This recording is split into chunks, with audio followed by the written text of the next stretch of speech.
नंदुरबार तालुक्यातील कोळदा येथील विठ्ठल मंदिरात सालाबादप्रमाणे दरवर्षी ललित उत्सव साजरा केला जातो। श्रावण महिन्यात एकादशीच्या दिवशीच हा ललित उत्सव रात्री सुरू होतो। 8 दिवस अगोदर गावातील भजनी मंडळी गोळा होतात व पात्र वाटप करून शिकवले जाते। मग एकादशीच्या रात्री आपापल्या परीने पात्र पाठ करून भजन सोबत बोलले जाते। रात्री 8 वाजता गणपतीपासून उत्सव सुरू होतो। सरस्वती, भालदार, चोपदार व इतर भरपूर पात्र असतात। शेवटी रात्री 1 वाजता लहान रामायण उभी राहते। नंतर पहाटे 4 वाजता मोठी रामायण उभी राहते। असा उत्सव रात्रभर चालतो। यावर्षी बाहेर गावातील भजनी मंडळी पण उपस्थित होते। सकाळी भवानी मातेचे दर्शन घेऊन सर्व गावातील भाविक घरी जातात। यालाच ललित उत्सव म्हणतात।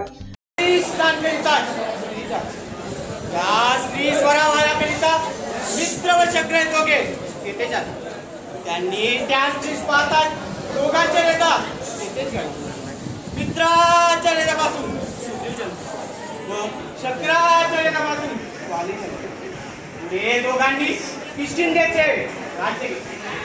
या राज्याविषयी दोघांमध्ये तंटावून सुग्रीवाची स्त्री रुमाबाई वालीने घरात घेतली। पुढे सुग्रीवाने ऋष्यमुख पर्वती येऊन 6 महिने परंतु वालीने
रवींद्र राजपूत, कोळदा प्रतिनिधी।